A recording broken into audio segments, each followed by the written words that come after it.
Now joined by Washington and Lee following their win over Bethel here in the round of 16 to advance to tomorrow's quarterfinal game against Denison, joined by Coach Kemp, Elka Prechel, and Riley Bryant. We'll start first with an opening statement about Coach on tonight's win. That game was electric. Whole camp filled is just so much fun. And I'm just so proud of our team. You know, I think being down 10 was probably the most we've been down all season. But we never batted an eyelash. We stuck the course. We played the game plan. We had clutch box outs from this one. We had clutch threes from this one. And I think everyone just owned the role, came in, did the job. And, I mean, it was just so much fun.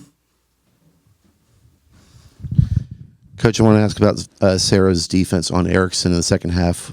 2 points on 1 of 8 shooting. Their best player. How crucial was that?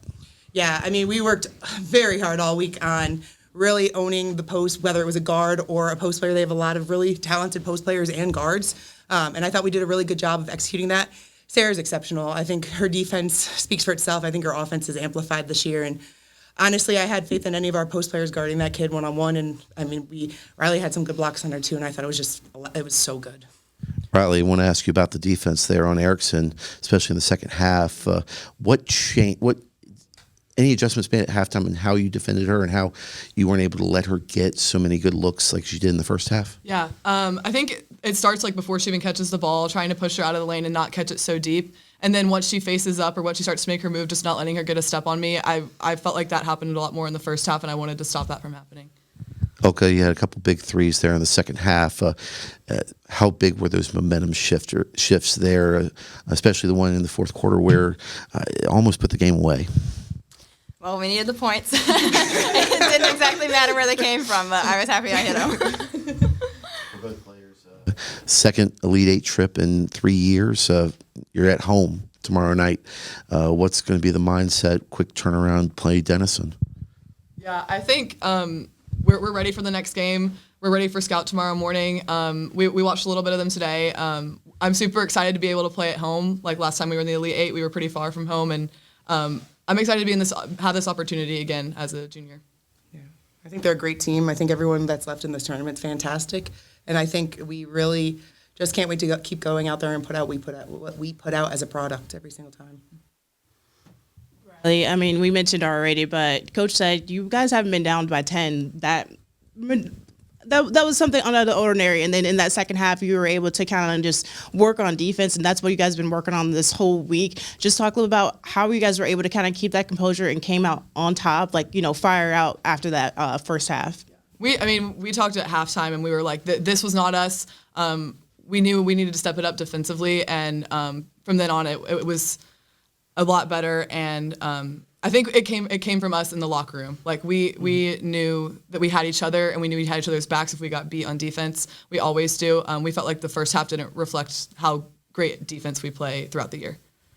And overall, just for the players, finally getting a little hump over everything after. Just how does it feel after a game like that, electrifying? The gym was sold out. People couldn't get in, but they were wanting to cheer for you guys. Just what does it kind of mean for being a general and being able to play in Elite Eight? The community is huge. Like, our fans are our biggest supporters, like, genuinely. We've been hearing all week that they want us to beat Bethel. Like, it's really exciting, and we're really happy to play again tomorrow.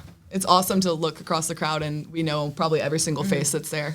Yeah, they're with us. That's awesome.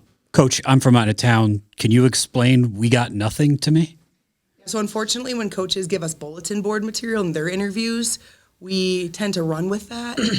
For us, we just do our jobs, and when we saw an interview that included that phrase about our team, I think unfortunately the entire campus got hold of it and ran with it.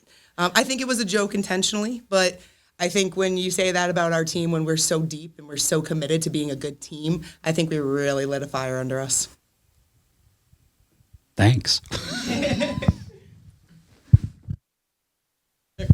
Coach, if you just talk to me about that second half offensively as well. First half kind of struggled to put the ball in the basket, but then the second half things really got going, and even players, if you want to chime in as well. What was the key to that unlocking the offense in the second half? Yeah, I think for one, we knew that our transition was going to continue to push, and we always know that the first half a lot of teams can stay with us. The second half we really push transition, and not a lot of teams have that endurance like we do. I also think that we have a fantastic assistant coach. We worked a lot on our offense where we kind of brought Mary out of the paint. And she was like, hey, we worked on this all week. We need to run that. And so I think pulling Mary out of the paint, having Sarah catch the ball at the high post, and giving more space to operate was a key adjustment that my assistant coach helped us make. For Elka, I know historically one of WNL's best three-point shooters, I mean, throughout your career. I know this year hasn't, from a percentage standpoint, been your best. How good does it have to feel to hit two huge threes in the fourth quarter? You hit one out of the gates today, hit one out of the gates in round one, and just like stepping up in those big moments. Yeah, it feels good. I mean, I've done it before, so I know how to do it. Our offense changed a little bit this year because we are so deep and we're able to drive more and use other options, so that's just how it goes. Yeah, I have to say, Elka has owned whatever role she has been given, and honestly, there is no better person in this country at defending a guard. She is terrifying. I would never want to go against her in offense, but she brings that intensity to that. Even if Elka missed 7 shots before that 8th one I know is going in, and there's no lack of confidence with shooting because she puts the work in and she deserves those moments. And then, Coach, how do you bottle up some of that second half, carry that into tomorrow, get a matchup against Denison with a chance to go to the Final Four?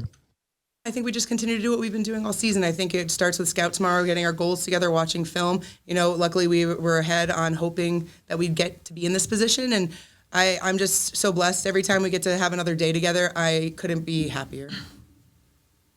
Anybody else? Nope. Thank you, guys. Thank you, everybody. Thank you.